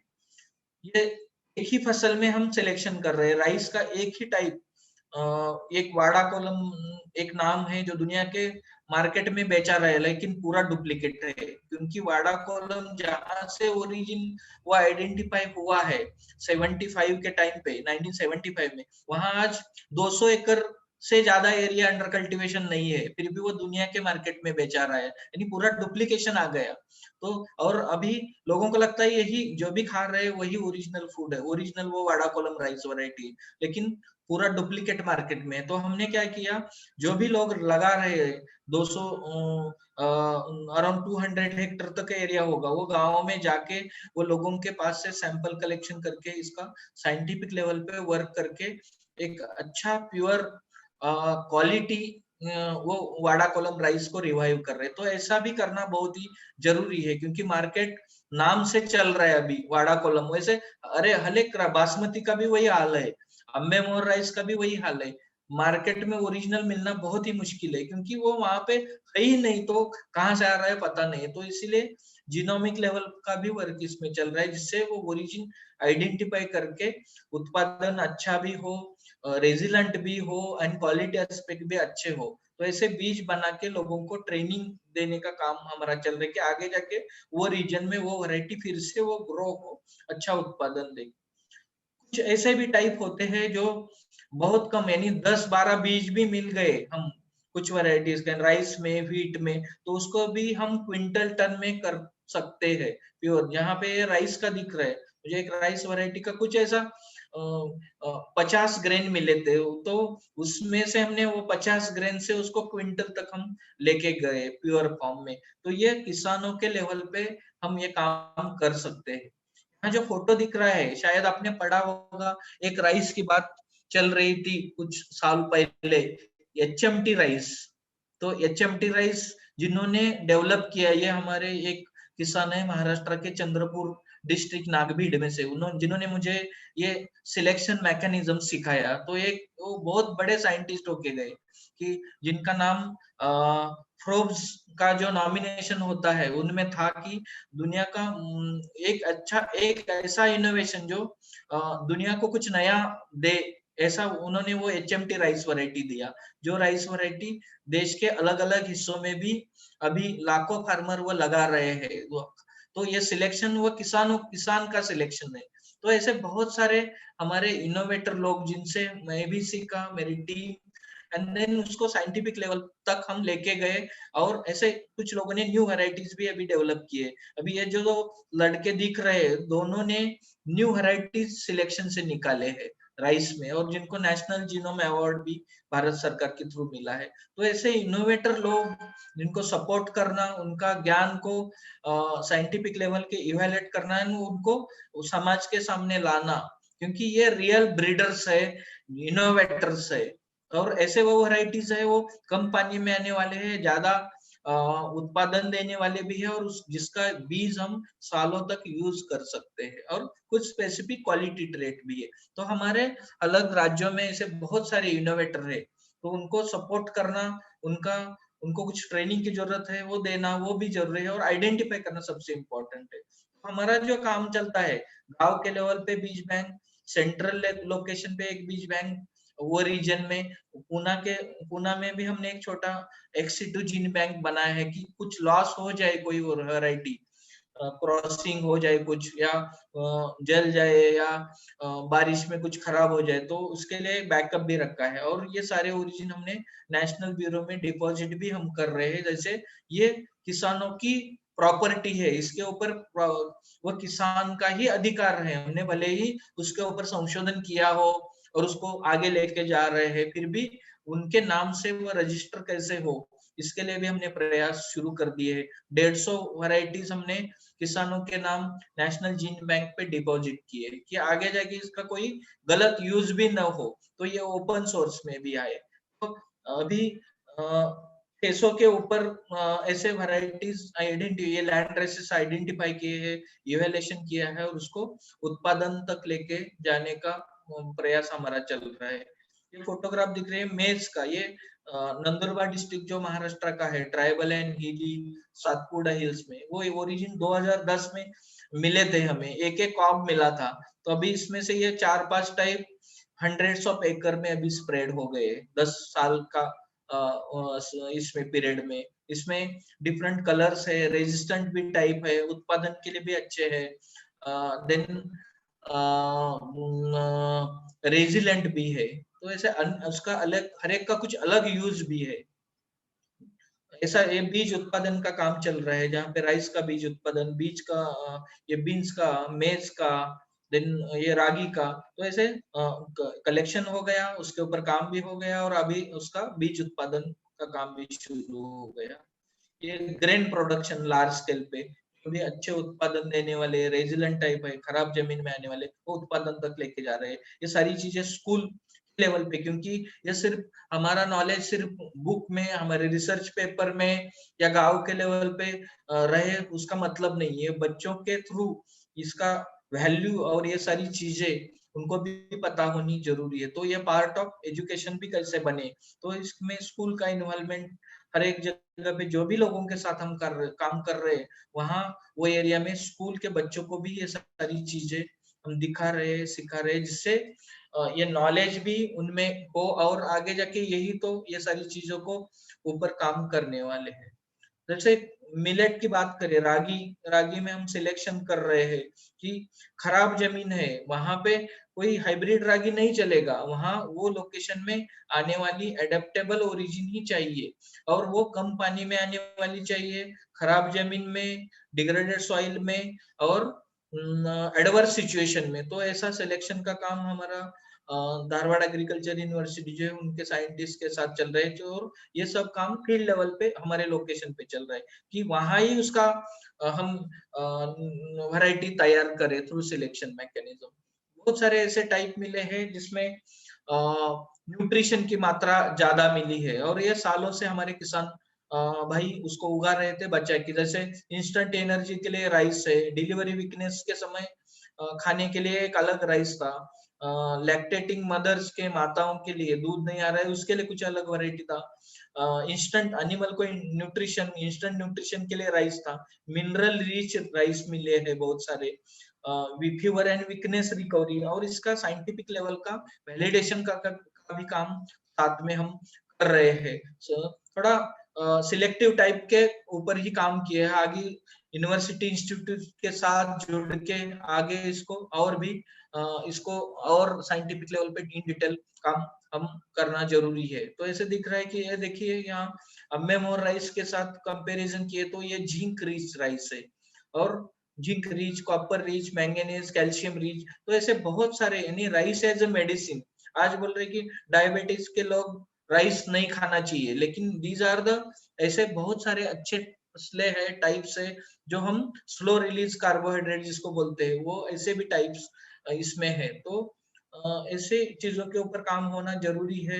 ये मैंने जैसे बताया कि रेजिलेंट टाइप, कम पानी में एकदम ड्रॉट सिचुएशन में आने वाली फसलें, कुछ वैरायटीज अभी ये देखिए ज्वार का टाइप में एक मिला है, जिसको अभी गवर्नमेंट ऑफ इंडिया ने रजिस्टर भी किया है ये लोगों के नाम पे, कि ये पापड़ बनाने के लिए बहुत ही बढ़िया ज्वार का वैरायटी है। तो स्टिकीनेस ज्यादा है, लिक्विड ग्रुएल यानी इंस्टेंट एनर्जी देता है इसका लिक्विड ग्रुएल, जिसको अम्बिल भी बोलते हैं या कांजी भी बोलते हैं। तो ऐसे भी टाइप है जिसको अभी ये लोग अब इसका लार्ज स्केल सीड प्रोडक्शन करने का लाइसेंस उनको मिल गया, तो वो प्रोडक्शन करे, यूज करे, इवन इसको नॉन ब्रांडेड सीड जैसे बेच भी सकते हैं। तो ये रजिस्ट्रेशन ऑफ वैरायटीज का काम भी ये लोगों के नाम पे हम कर रहे हैं। कम्युनिटी के लेवल पे इंटरप्राइज भी बन रहे हैं। अभी ये ग्रुप वेजिटेबल का सीड प्रोड्यूस कर रहा है और किचन गार्डन, न्यूट्रिशन गार्डन के लिए सप्लाई कर रहा है। तो एक इनकम जनरेशन का भी एक अच्छा साधन गांव के लेवल पे हो सकता है, क्योंकि अर्बन लेवल पे टेरेस गार्डनिंग, उसके बाद बैकयार्ड गार्डन्स, विलेज लेवल पे न्यूट्रिशन प्रोग्राम के लिए ये इसका वैल्यू बहुत ज्यादा और एक बहुत बड़ा इनकम जनरेशन का एक सोर्स है। इसके ऊपर बहुत सारे पब्लिकेशंस भी हम कर रहे हैं, जैसे कि ये अप्रोच बने, सीड बैंक का इस्टेब्लिशमेंट हम कैसे करें, इसका इवैल्यूएशन कैसे करें, ऐसे जीनोम सेवियर जो लोग हैं उनको पब्लिसिटी देना भी बहुत जरूरी है। तो ये काम एक लोकेशन पे महाराष्ट्र में शुरू किया था, अभी महाराष्ट्र के अलग अलग लोकेशन पे हुआ, अभी गुजरात में भी शुरू कर रहे हैं, उड़ीसा में। तो ऐसे अलग अलग जगह पे किसानों का ग्रुप, फार्मर का प्रोड्यूसर कंपनी, कम्युनिटी का ऑर्गेनाइजेशन, एफपीओ जैसे बोलते हैं, तो सब मिलके ये काम को हम आगे बढ़ा सकते हैं। ये कोई एक इंस्टीट्यूशन, एक रिसर्च इंस्टीट्यूशन या एक नॉन गवर्नमेंट ऑर्गेनाइजेशन या कोई यूनिवर्सिटी ये काम नहीं कर सकती, सबको साथ में आके ये काम करना पड़ेगा। इसका डॉक्यूमेंटेशन भी ठीक हो, बच्चों को भी इसको अवेयर करे, इसके ऊपर रिसर्च भी हो, और सारा इसका पॉपुलराइजेशन, इसका मार्केट लिंकेजेस, और ये सारी चीजें यदि हम साथ में आए तो ही इसको आगे लेके जा सकते हैं। और मेरा ये विश्वास है कि हम विद इन 3-4 ईयर्स में, 3-4 साल में ही अपने लेवल पे बहुत ही कम इकोनॉमिकल या पैसे के सपोर्ट में ये सिस्टम हम खड़ी कर सकती है। इसमें इम्पोर्टेंट एक ही है कि अलग सारे लोग साथ में आ जाए, साइंटिफिक लेवल, गांव के नॉलेजेबल लोग और प्रोड्यूसर ग्रुप जैसे ये सारी चीजें साथ में जुड़ जाए, तो विद इन 3-4 साल में एक अच्छा प्रोग्राम हम देश में कहीं पे भी ये काम कर सकते हैं। फसलें भले ही अलग अलग हो, थोड़ा साइंटिफिक लेवल का वर्क अलग से करना पड़ेगा, जैसे मेज के लिए अलग तरीके से काम, क्रॉस पॉलिनेटेड क्रॉप के लिए, राइस के लिए अलग तरीके से, मिलेट के लिए। तो ये काम डेफिनेटली हम सिस्टेमेटिक वे से किसानों को साथ में लेके कर सकते, क्योंकि सबसे इम्पोर्टेंट जो है ग्रास रूट का किसान, जिसके पास ही ये नॉलेज है और वो रियल साइंटिस्ट है मुझे लगता है। और बाकी सारी चीजें तो हम हमारे लैबोरेटरी लेवल पे और इंस्टीट्यूशन के लेवल पे इसके साथ कर सकते हैं, और ये सारी चीजों को बचा सकते हैं, बढ़ा सकते हैं, और इसका यूज करके एक प्रॉस्पेरिटी की तरफ हम लेके जा सकते हैं। तो यही मेरा आज का आपके साथ प्रेजेंटेशन था। अभी थोड़ा डिस्कशन की तरफ हम जाएंगे। कुछ सवाल आपके पास मन में शंका हो, कुछ आपको इसमें ऐड भी करना हो कि ये और सारी चीजें हमारे पास भी है, इसको कैसे आगे लेके जाए और एक अच्छा प्रोग्राम बलराम किसान के जो इतने सारे लोग जुड़े हुए हैं देश भर से ये प्रोग्राम के साथ, आपका प्रयास बहुत इम्पोर्टेंट ये है कि जिससे ये जुड़ जाए, नॉलेज भी बढ़े और उसके साथ एक्शन भी शुरू हो जाए। तो मेरी यही विनती है कि आज का प्रोग्राम या आज का डिस्कशन एक आज हमारी शुरुआत है। जैसे वैसे सर ने भी बोला कि ये सिर्फ एक लेक्चर नहीं है या एक कोई नए चीज के ऊपर डिस्कशन नहीं है, इसको हम प्रैक्टिकल वे से नेक्स्ट 2 साल में 3 साल में अपने अपने एरिया में कैसे लेके जाए आगे, उसके लिए भी हम आगे बातचीत जारी रखेंगे और नेक्स्ट हम एक डिस्कशन आगे जाके करेंगे लाइक माइंडेड लोगों के लिए, ये प्रैक्टिकल लेवल पे ये प्रोग्राम को हम कैसे बनाए, एक प्रोग्राम या प्रपोजल या प्रोजेक्ट एंड देन उसको मास स्केल पे हमारे लेवल पे कैसे बढ़ाए, उसके ऊपर भी हम डिस्कशन आगे करेंगे। और अभी के लिए प्रेजेंटेशन तो खत्म हो गया, थैंक यू। और कुछ सवाल हो तो उसके ऊपर आज अभी जितना समय हमारे पास है उसमें करे बातें और आगे ये डिस्कशन जारी रखें। Thank you sir. जी जी डॉक्टर साहब, बहुत अच्छे से आपने जो है आज का जो प्रेजेंटेशन रखा, और वास्तव में जो खेती बीज उसका आधार है, और यदि हमारे देसी बीज जिंदा रहेंगे, उनका जीनोम जिंदा रहेगा, तो आगे हम बहुत कुछ अच्छा कर सकते हैं। तो अब मैं बलराम टीम के जो बाकी सदस्य हैं उनसे निवेदन करता हूं कि जो भी सवाल हैं हमारे किसान या वैज्ञानिक साथियों के, उनको एक एक करके ले लें। और पंकज जी हैं शायद। हाँ हाँ सर, पहले सर ये जो हैंड रेज है इनसे पूछ लेते हैं। जी जी जी संदीप संदीप कुमार जी, आप आपका प्रश्न रखें। पहले आपका परिचय दें और आप कहाँ से हैं ये बताएं, उसके बाद आपका प्रश्न रखें। संदीप कुमार चंडालिया जी। हाँ नमस्कार साहब। नमस्ते जी। सर। हेलो। हाँ बोलिए, आवाज नमस्कार आ रही साहब। है? हाँ नमस्कार, मैं भीलवाड़ा राजस्थान से हूँ सर, संदीप चंडालिया नाम है मेरा। हाँ बोलिए। हेलो। हाँ मेरा सर सवाल ये है कि किसान अपने लेवल पर, हम लोग अपने लेवल पर कैसे बीज की जेनेटिक और फिजिकल प्योरिटी टेस्ट कर सकते हैं?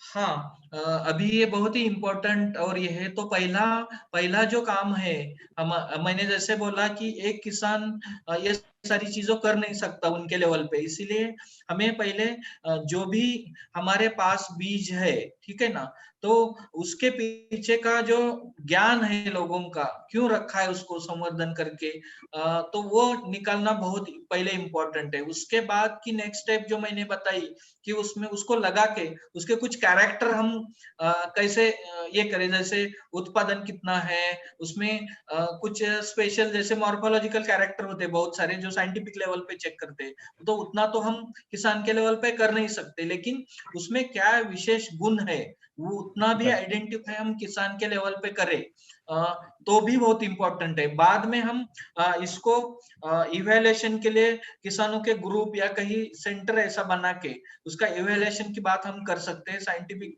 नियर बाय कोई केवी के हो या यूनिवर्सिटी हो, तो वहां थोड़ा सा लिंक करके ये सारी चीजें हम कर सकते हैं, जिसमें फिजिकल प्यूरिटी और जेनेटिक प्यूरिटी वो सारी फील्ड में हम चेक कर सकते हैं और वो अपने एरिया में ही कर सकते हैं, कोई दिक्कत नहीं। उसके लिए अलग से कुछ ट्रेनिंग हम ले सकते हैं। जैसे भैया सर ने बोला कि हम हमारा प्रयास आगे का वही रहेगा कि जहाँ पे भी इंटरेस्टेड लोग होंगे उनके लिए अभी तो ऑनलाइन चल रहा है, लेकिन फील्ड में आके भी हम डेफिनेटली ये सारी चीजें कर सकते हैं। यदि आपके यहाँ पे डाइवर्सिटी क्या थी, क्या कम हो गई और उसको क्या है आज और उसको कैसे लेके जाए आगे, तो वो पूरा प्रोग्राम सिस्टमेटिकली हम सेट कर सकते हैं आगे जाके। जी सर, जी सर। सर नेक्स्ट क्वेश्चन की ओर बढ़ते हैं। Doctor RP Joshi sir, sir please अपना प्रश्न रखें। Doctor RP Joshi sir. अभी अनम्यूट किया है जी। मेरा मैं डॉक्टर आरपी जोशी नाम लिखता हूं और कृषि महाविद्यालय रीवा में प्राध्यापक या प्रिंसिपल साइंटिस्ट हूं और कोदो कुटकी रागी स्मॉल मिलेट्स पे काम करता हूं। मेरा एक सुझाव था, बहुत अच्छा काम पाटिल साहब कर रहे हैं, उनको बहुत बहुत धन्यवाद। सुझाव ये है कि जो लघु धान्य फसलें पर्टिकुलरली कोदो के लिए उन्होंने बताया कि विलुप्त हो रही हैं, ऐसी अन्य अनेक फसलें जो वो एक PRA टाइप का गांव में करके इकट्ठा करते हैं, हाँ सर। उनको ये भी सुझाव दें कि नैसर्गिक रूप से वहां जो फसलें या जो फल या जो सब्जी होती थी, यदि हम उसी को बढ़ावा दें और बाहर अपने ही देश में ही सही लेकिन अपने दूसरे एग्रो क्लाइमेटिक जोन से वहां कोई नई चीज ना लाएं, तो हमारी डाइवर्सिटी तो वहां पे रिच होगी ही, इसके साथ ही साथ हमारे शरीर के जो पोषक तत्व हैं उनकी भी पूर्ति होगी। इसमें एक बहुत अच्छा लेख है, मैं कोशिश करूंगा कि उनको भेज दूं। हाँ सर। हाँ सर। जो सब्जी या फल जिस क्षेत्र में पैदा होते हैं वहां के लोगों को उसी का उपभोग करना चाहिए। उदाहरण के लिए नागपुर में संतरे होते हैं तो संतरा उन्हें ज्यादा खाना चाहिए, कश्मीर में सेब ज्यादा खाना चाहिए, रीवा में आम ज्यादा खाना चाहिए, भिंड मुरैना में बेर ज्यादा खाना चाहिए, जो वहाँ नैसर्गिक रूप से, क्योंकि वहाँ के हवा पानी मिट्टी में जो तत्व प्रकृति नहीं दे सकी उसके फल को रूप में दिया है। इससे हमारी इम्यूनिटी सिस्टम बूस्टअप होगा और साथ ही साथ वहाँ की जो सॉइल है वो सस्टेनेबल होगी। इतना ही मेरा सुझाव है, इसको अगर वो शामिल करेंगे। या थैंक यू सर। जैसे आपने बताया कि region specific and season specific, ये बहुत ही इम्पोर्टेंट बात है। और दूसरा जो बताया कि जहाँ की डाइवर्सिटी वहाँ उसको वही एग्रोक्लाइमेटिक जोन में कंजर्व करे, रिवाइव करे। वैसे हमने क्या किया, अभी देखिए सर, मेज यहाँ का ओरिजिन नहीं, लेकिन कितने सालों पहले यहाँ पे आ गया, लेकिन आज हाइब्रिड मेज भी वही एरिया में है। तो हमने क्या किया है, कुछ गांव ऐसे रखे हैं कि जो इसको ही इसका उत्पादन करे, इसका पैकेजिंग, ब्रांडिंग और उसको बढ़ावे, नहीं क्वालिटी सीड प्रोडक्शन जैसे।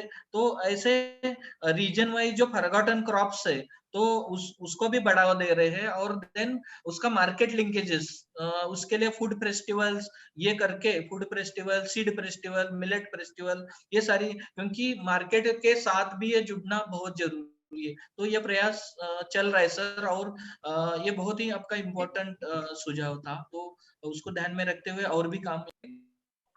Thank you very much, thank you. Sir next प्रश्न की ओर बढ़ते हैं सर।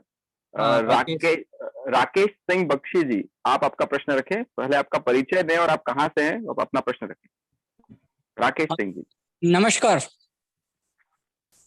हाँ नमस्ते सर, आवाज आ रही है। हाँ सर, मैं ये जानना चाह रहा था कि जैसे जिसकी सिलेक्शन कराई है किसी किसान की, तो उसको रजिस्टर्ड कैसे कराया जा सकता है? हाँ देखिए सर, कोई आपके पास ऐसा ओरिजिन हो जो बहुत सालों से आप इसको कल्टीवेट कर रहे हैं, पूरे एरिया से वो खत्म हो चुका है, लेकिन आपके पास है, उसमें कुछ स्पेसिफिक गुण है जो आपको पता है, वो गुणों को लेके protection of plant variety farmer right authority एक दिल्ली में है, तो उनको एक एप्लीकेशन भेजना पड़ता है। और उसमें कितने सालों से आप ये कंजर्व कर रहे हैं, उसमें क्या स्पेसिफिक गुण है, ये सारी बातें रख के वो हम एप्लीकेशन भेज सकते हैं। उसके डिटेल मैं आपको मेल के ऊपर भेज दूंगा। मेरा कांटेक्ट नंबर मैं बाद में ये करेंगे, शेयर करता हूँ। तो वो सरल प्रोसीजर, कोई दिक्कत नहीं है।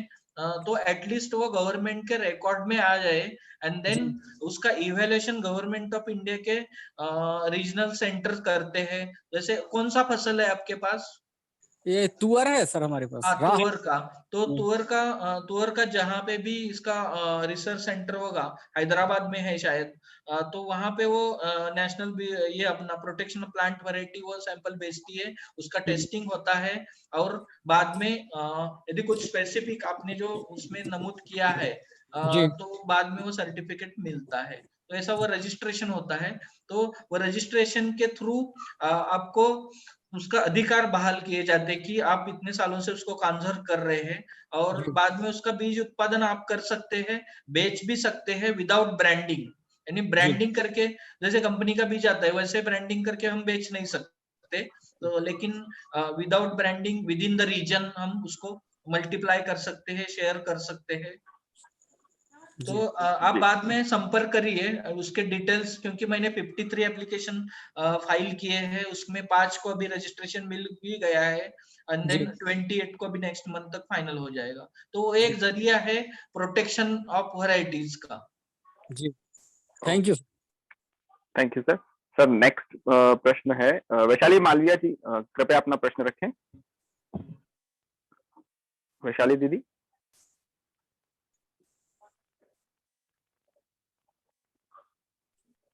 हेलो, नमस्कार सभी को। मैं खंडवा डिस्ट्रिक्ट में मध्य प्रदेश में नेचुरल फार्मिंग करती हूँ। अभी मेरे साथ ये साल बहुत ज्यादा प्रॉब्लम आ रही है। ये प्रॉब्लम आ रहा है कि मेरे यहाँ स्नेक्स बहुत ज्यादा मात्रा में बढ़ गए। तो इसका क्या सोल्यूशन कर सकते हैं? हम लोग स्नेक्स को मारते नहीं हैं। मैडम आपका ये नहीं सुनाई नहीं दिया, फिर से एक बार। मैं सर खंडवा डिस्ट्रिक्ट में मध्य प्रदेश में नेचुरल फार्मिंग करती हूँ, गौ हाँ आधारित मैडम, कृषि करती हूँ। हाँ हाँ। और मेरे यहाँ पे प्रॉब्लम ये आ रहा है, अभी मुझे 7 साल कंटिन्यूस हो गए ये फार्मिंग में। तो जो सांप होते हैं वो बहुत ज्यादा बढ़ते जा रहे हैं, और वो छोटे भी सांप भी नहीं है, बहुत बड़े बड़े सांप है। तो इस तरह से जो लेबर है वो भी काम करने में डरती है और बहुत मुश्किल हो रहा है खेती करना। तो इसका कोई सोल्यूशन होगा तो प्लीज दीजिए। हाँ, मुझे मैडम इसके बारे में तो पता नहीं है, लेकिन यदि हम अभी जो सुन रहे हैं उनमें किसी को समस्या और किसी के पास कोई ये हो तो बताइए, नहीं तो बाद में हम थोड़ा इंफॉर्मेशन निकाल के भी आपको शेयर कर सकते हैं। वैशाली दीदी, एक डिटेल है मेरे पास इसके बारे में। मैं डॉक्टर शुभम कुलश्रेष्ठ भोपाल से। सांप के लिए एक साउथ में मैंने कुछ 2 साल पहले एक स्टिक देखी थी। किसान उसको खेती में काम करते वक्त अपने पास में जमीन में लगा देते हैं। वो छाते की डंडी जो होती है बिल्कुल वैसी थी, जिससे एक वाइब्रेशन निकलती रहती है, और जहां भी कोई भी कृषि श्रमिक काम कर रहे हो तो उस जगह की जमीन में वो तरंगे भेजती रहती है। तो चूंकि सांप या ऐसे वाले जो भी रेप्टाइल्स हैं, ये इन तरंगों को महसूस कर सकते हैं और वहां से दूर हटे रहते हैं। तो मैं आपको शेयर करूंगा इसको, डिटेल को मैं शेयर करूंगा। ये बहुत अच्छा इनोवेशन था, पिछले 2 से 3 साल पहले ये हुआ था, और कोई कंपनीज वगैरह भी इसको सेल कर रही हैं। एक चीज और है डॉक्टर साहब, मैंने देखा था फेसबुक में एक कोई शायद आपकी साइड का ही है कोई जो सांप को पकड़ने का काम करते हैं और उसको फिर वो जंगल में छोड़ देते हैं। तो वो भी बहुत सारे वीडियोस उनके आते रहते हैं, तो उनका पता मैं वो आपको सेंड कर दूंगा मैं। हेलो पंकज जी। जी, अगला प्रश्न सर प्रकाश बालपानी जी, आप आपका प्रश्न रखें। जी प्रकाश जी, आप आपका प्रश्न रखें। हाँ जी, हाँ जी, नमस्कार डॉक्टर साहब। मैं जबलपुर से प्रकाश मालपानी बोल रहा हूँ। मेरा प्रश्न ये है कि अपन जितने भी जैविक उत्पाद का उत्पादन करते हैं तो उनकी बिक्री की सबसे बड़ी समस्या आती है कि उसको कहाँ इंडिविजुअल फार्मर बेचने जाए, क्योंकि छोटे छोटे फार्मर्स रहते हैं, उनको बहुत ज्यादा तकलीफ होती है। तो उसमें क्या आप लोग कोई मदद कर सकते हैं, या आपकी कोई संस्था हो जो उस प्रोड्यूस को खरीद ले और आगे फिर उसको बेच करके फार्मर को उसका रुपया दे दे? इसमें सर हमारे यहाँ पे भी ये समस्या थी, तो हमने इसमें हल ऐसे निकाला, क्योंकि हमारे यहाँ पे तो ये रूरल भी नहीं है, पूरे ट्राइबल फार्मर है। दूसरा, लैंड होल्डिंग बहुत छोटी है, और बहुत सारी चीजें by default natural and organic भी है, फिर भी मार्केट की बहुत सारी समस्या है। तो यहाँ पे हमने क्या किया है, फार्मर्स ग्रुप बनाए हैं, सीड सेवर ग्रुप भी बनाए हैं। देन 2 जगह पे प्रोड्यूसर कंपनी का भी फॉर्मेशन किया है। धीरे धीरे हो गया, यानी पहले कुछ लोग साथ में आए, ग्रुप बन गया, कमिटी बन गई, बाद में उसको रजिस्ट्रेशन कर दिया। तो ऐसे करते करते अभी गवर्नमेंट का सपोर्ट भी उनको मिला, और एक अच्छी प्रोडक्शन तो वो कर रहे हैं, लेकिन उसका मार्केट लिंकेजेस का भी अभी काम धीरे धीरे शुरू हुआ। तो ये एक ऑप्शन है, लेकिन उसको टाइम भी लगेगा। सेकंड, दूसरा जो ऑप्शन है कम्युनिटी में अवेयरनेस, क्योंकि हमारा जो भी रियल फूड है, ऑर्गेनिक एंड नेचुरल फूड है, न्यूट्रिशियस फूड है, तो शहर के लोगों को पता ही नहीं है। तो जो भी नियर बाय, हमने क्या किया, कि अभी देखिए कोई डिस्ट्रिक्ट प्लेस नियर बाय है, तालुका प्लेस, वहां पे छोटे छोटे इवेंट रख के ये हम क्या आपको दिखा रहे हैं, ये प्रोग्राम क्या है, ये सिर्फ ग्रेन का, धान का या जो भी है उसका प्रोडक्शन का प्रोग्राम नहीं है, इसके साथ बहुत सारी चीजें जुड़ी हुई है। तो ये सारा लोगों के सामने रखना, जैसे छोटे festival, rice festival, millet festival, जंगली भाजी का फेस्टिवल, तो कम्युनिटी को अवेयर करना बहुत ही इम्पोर्टेंट है। तो ये साथ में जुड़ के यदि काम हो तो ये मार्केट, क्योंकि लंबे दूर के मार्केट की तो बहुत मुश्किल है, ये सर्टिफिकेशन, ये सारे इतने मामले हैं, तो उसमें हम छोटे फार्मर फंस जाते हैं और छोड़ देते हैं। तो ये करने के बजाय ऐसी थोड़ा सा कोई संस्था के साथ नियर बाय और ऐसे कुछ इवेंट होते हैं उसके साथ जुड़ के इसका एग्जीबिशन एंड देन इसका प्रमोशन, ये यदि हो जाए तो डेफिनेटली इसमें मार्केट के समस्या के लिए हल मिल सकता है। और यदि हमारा भी हमारे नेटवर्क का भी जो है इसका बलराम संदेश का, तो उनके थ्रू भी कुछ यदि हम कर सके रीजन वाइज कुछ इवेंट कर सके तो वो भी एक पॉसिबिलिटी है। जी सर, एक प्रश्न है सर, चैट बॉक्स से है, शिवकांत जी ने पूछा है सर, हाइब्रिड के बाजू में यदि देशी सीड की खेती हो रही हो तो क्या परागी भवन से देशी बीज पर असर पड़ेगा? अभी देखिए सर, जैसे मेज की हम बात, मकई की बात करें, हाइब्रिड के बाजू में देशी लग गया या दूसरा देशी भी लग गया, एक मेज की मक्के की देशी बीज है और दूसरा मक्के का देशी बीज लगाया, तो दोनों का क्रॉसिंग होके प्यूरिटी खत्म हो जाएगी। या कोई हाइब्रिड बीज है मकई का और दूसरा मक्का देशी बीज है, वो भी प्रॉब्लम हो जाएगा। तो वहां पे थोड़ा आइसोलेशन डिस्टेंस, यानी एक खेत में एक ही मेज की वैरायटी लगाए, 500-600 मीटर के बाद ही दूसरी वैरायटी लगाए, ये करना बहुत जरूरी है। सेकंड, जैसे धान की बात करें, धान ये सेल्फ पॉलिनेटेड है, तो वहां पे इतनी दिक्कत है ही नहीं हमें। मिलेट में भी प्रॉब्लम नहीं है, बीन्स में प्रॉब्लम नहीं है, तो ये थोड़ा जानना समझना भी बहुत जरूरी है। तो इसके लिए कौन सा स्वपराग सिंचन वाले फसलें है, कौन सी पर पराग सिंचन यानी क्रॉस होने वाले कौन से है, सेल्फ कौन से है, वो जान के करेंगे तो कोई दिक्कत नहीं आने वाली। जी सर। सर विजेंद्र जी का प्रश्न है, क्या हाइब्रिड बीज लगातार यदि 7 वर्षों तक उसकी खेती की जाए तो क्या वो देशी में कन्वर्ट हो जाते हैं? विजेंद्र रावत जी। बहुत ही इम्पोर्टेंट सवाल है और इसके ऊपर बहुत बहस भी होती है साइंटिफिक कम्युनिटी के लेवल पे। तो देखिए, हाइब्रिड बीज हम लगाया, फर्स्ट जनरेशन जो है वो बहुत ही अच्छा उत्पादन देता है, जैसे यूनिफॉर्म होता है, एक प्लांट ऊपर एक नीचे नहीं होता है फर्स्ट जनरेशन में, एक पहला आ गया एक दूसरा कुछ दिन के बाद पका, ऐसा नहीं होता है फर्स्ट जनरेशन में। ये शुरुआत हो जाती है सेकंड जनरेशन से, एक बार उसका हाइब्रिड विगर खत्म हो गया, उत्पादन घटते जाता है। देन दूसरा क्या होता है, एक फ्लावरिंग स्टेज पे है, दूसरा मैच्योरिटी स्टेज पे, ऐसा होता है। थर्ड फिर भी उसमें से निकाल के लगाया तो वो दिखता है कि ये कोई मिक्सचर ही हो गया पूरा, कुछ बहुत सारी चीजें मिक्स दिखती है। तो ऐसे होते होते वो बाद में हम बीज यूज करना छोड़ देते हैं।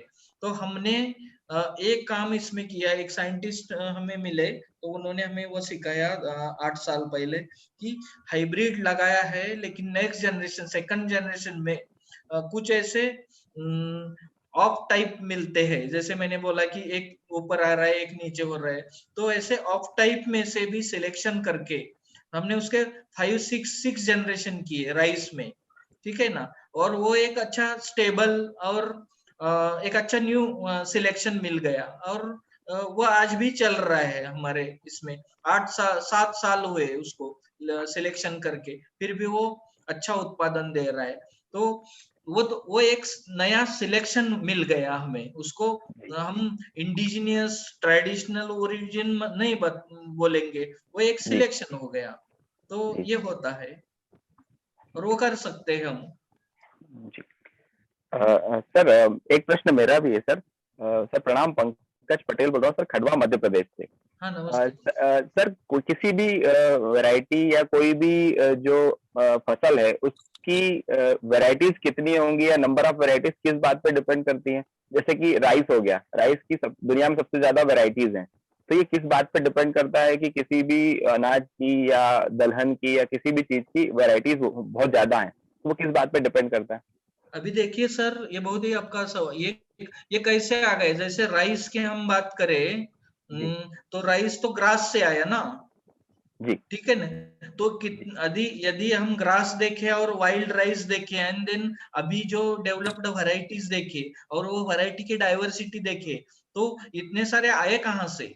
ये कहाँ लेबोरेटरी में तैयार नहीं हुए, कई यूनिवर्सिटी में क्रॉसिंग ब्रीडिंग से तैयार नहीं हुए, तो ये आए कहाँ से? तो ये इवोल्यूशन मैकेनिज्म से नेचर में तैयार हो गए। तो और हमारे जो ग्रास रूट फार्मर है उन्होंने ये सिलेक्शन करते गए। जैसे देखिए, कोई एक फसल लगाई है, उसमें से कोई जल्दी पकने वाला प्लांट मिल गया, वो एक नया सिलेक्शन हो गया। कोई वैरायटी ऐसी वो लेट पकती है, वो न्यू वैरायटी हो गई। उसके बाद वो ग्रेन थोड़ा सा बोल्ड है, तो वो एक न्यू वैरायटी मिल गई। उसके बाद कोई पूरा फसल किसी साल पानी में डूब गया है, फिर भी उसमें से भी ऊपर आके उत्पादन दिया कुछ प्लांट ने, वो एक न्यू वैरायटी हो गई। और उसके जनरेशन करते जाएंगे तो ऐसे ही हमारे हाथ में ऐसे बहुत सारे वैरायटीज ये सिलेक्शंस मिल गए और वो एक जर्म प्लाज्म हमारे पास डाइवर्स जर्म प्लाज्म तैयार हो गया। जैसे अभी देखिए, राइस में तो बताया जाता है, रिकॉर्ड्स बता रहे कि मोर देन 1 लाख ऐसे वैरायटी ये जी जी जी, ठीक है ना, 1 लाख से अधिक है जी। ठीक है। अभी देखिए, ये रायपुर का यूनिवर्सिटी में शायद रायपुर का इसमें राइस इसमें शायद 14,000 है सिलेक्शंस, 14,000 ट्रेडिशनल कल्टीवर है। तो ये कहाँ से आ गए? ये तो थोड़े कीन इंटरेस्टेड ऑब्जर्वेशन एक्सपेरिमेंट्स, इसकी वजह से ही ये आ गए। तो ये डाइवर्सिटी बहुत ही इंपॉर्टेंट है, क्योंकि हर एक का कुछ रोल है नेचर में। हमने सिलेक्शन किया, यूज किया, यूटिलाइज किया, यही काम किया आगे का।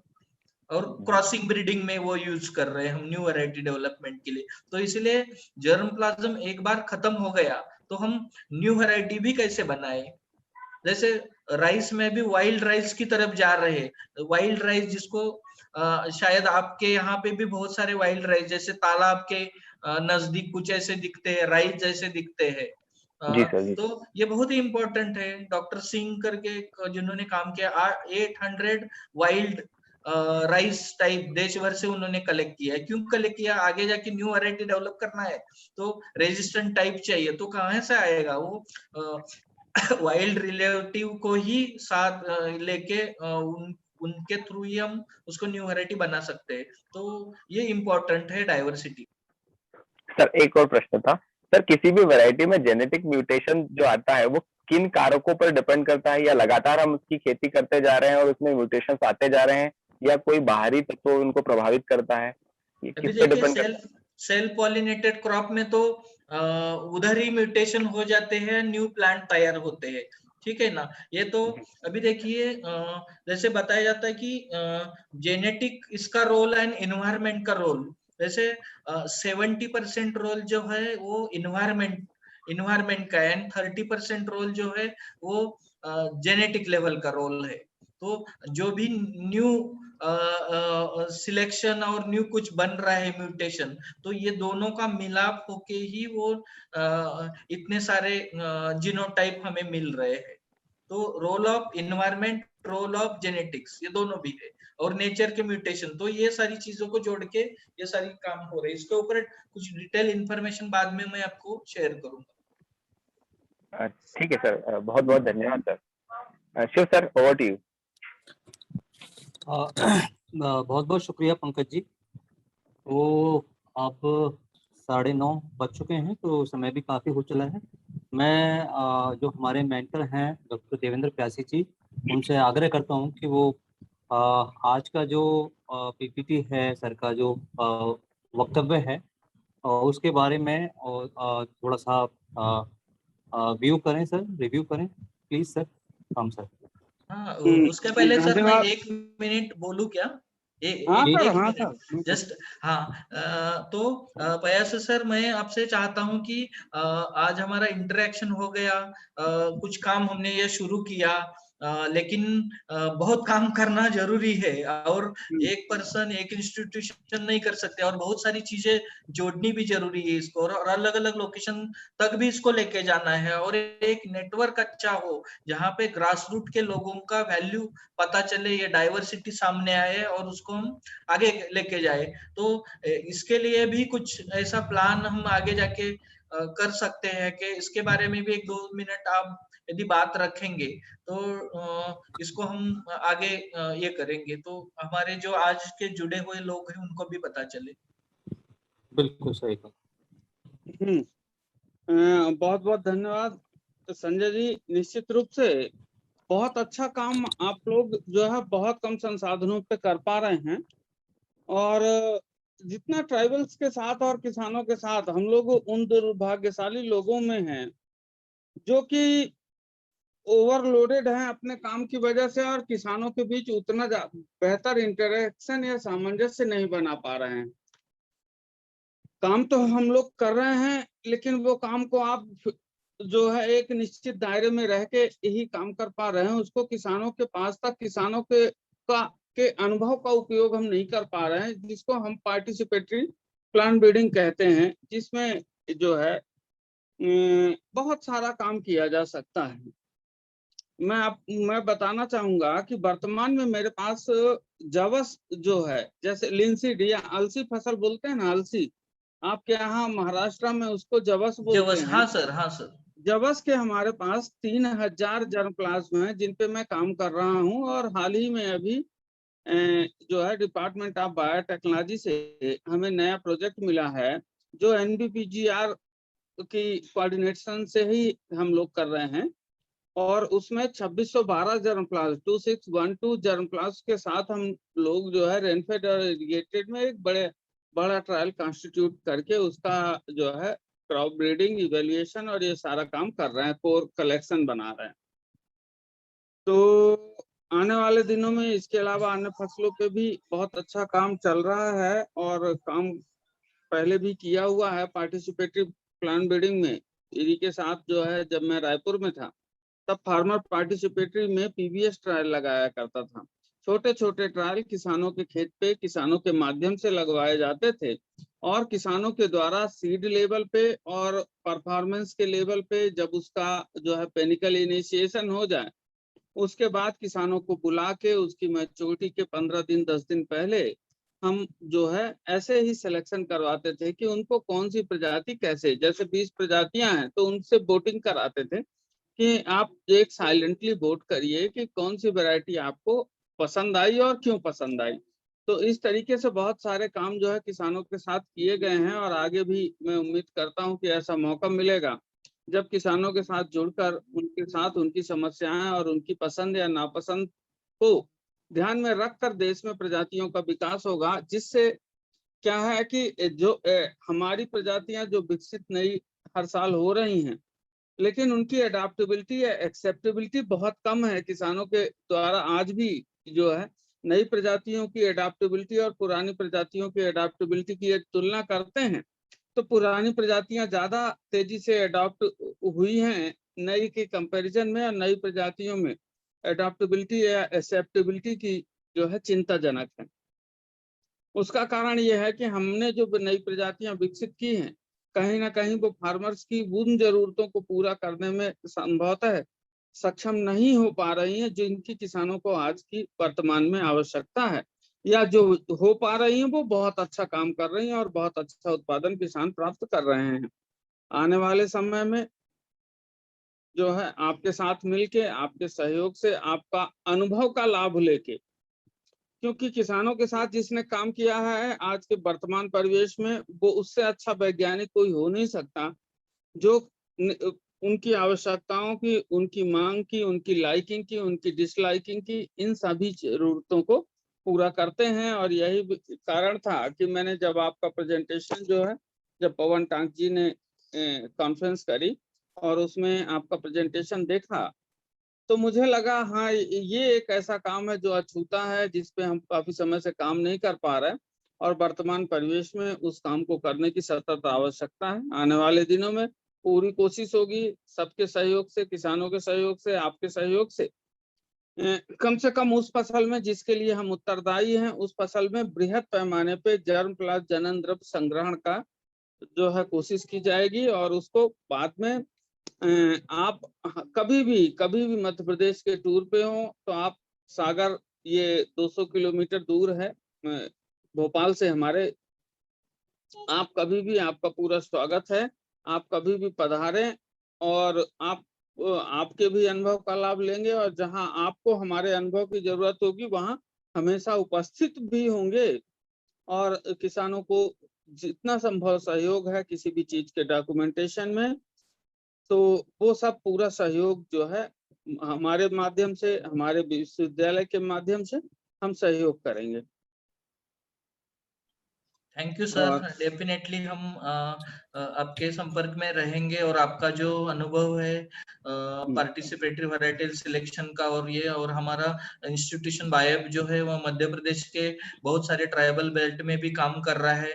तो डेफिनेटली ये आपका जो जवस के ऊपर आपने जो काम किया है तो डेफिनेटली वो ऑलरेडी इतना सालों से आप उसके साथ जुड़े हुए हैं और बहुत सारा रिसर्च किया है। तो प्रैक्टिकल लेवल पे, फील्ड लेवल पे उसको लेके जाने में डेफिनेटली हम साथ में काम करेंगे। और यूनिवर्सिटी के साथ भी कोई हम इस सारी चीजों के लिए, रिसर्च के लिए, एक्सटेंशन के लिए टाई अप करें तो उसके लिए भी वायब डेफिनेटली ये है। तो थैंक यू सर।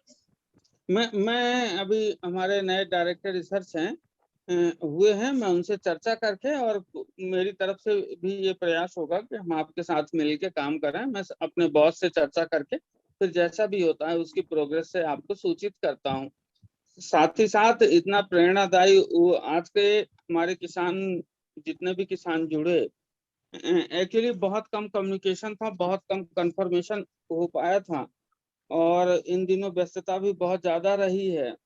60 से ज्यादा किसान आज हमको आपके इस जो है वेबिनार में पार्टिसिपेट किए, जिसमें हमें जो है 8 राज्यों का प्रतिनिधित्व मिला है, जिसमें मध्य प्रदेश, उत्तर प्रदेश, महाराष्ट्र, राजस्थान, छत्तीसगढ़ से भी 3 किसान थे, बिहार से 2 किसान, गुजरात, हरियाणा। तो इन सभी प्रदेश के लोगों ने आपको सुना और मैं उम्मीद करता हूं कि आने वाले दिनों में वो भी जनन द्रव्य की महत्ता को समझेंगे, उसको संरक्षित एवं संवर्धित करने का प्रयास करेंगे। साथ ही साथ जो लोग इस काम में पहले से जुड़े हुए हैं उनको प्रोत्साहित करने का काम करेंगे, उनकी मदद करने का काम करेंगे, जिससे और भी बेहतर तरीके से वो लोग इस काम को कर सकें और जिसका जो है अपनी जैव विविधता को बचा भी सकें, साथ ही साथ देश को आगे बढ़ने में, नई प्रजातियों के विकास में भी अपना सहयोग दे सकें। आज के इस प्रेरणादायी उद्बोधन के लिए, एक अनुकरणीय प्रयास के लिए मैं बलराम संदेश टीम बलराम की ओर से, हमारे विश्वविद्यालय की ओर से, किसानों की ओर से आपका हार्दिक साधुवाद, धन्यवाद प्रेषित करता हूं और उम्मीद करता हूं कि आपको बलराम संदेश का सानिध्य हमेशा मिलता रहे और जिससे हम लोग साथ में मिलकर किसानों के बेहतरी के लिए निरंतर जो है काम करते रहेंगे। आपका सादर धन्यवाद। Thank you sir. मैंने मेरा मेल आईडी और मोबाइल नंबर चैट बॉक्स में डाला है। ठीक है सर, धन्यवाद सर, बहुत बहुत धन्यवाद। तो बहुत बहुत शुक्रिया पार्टिसिपेंट्स का, और जो हमारे मुख्य वक्ता हैं श्री संजय पाटिल जी, आपका भी बहुत बहुत हृदय से आभार।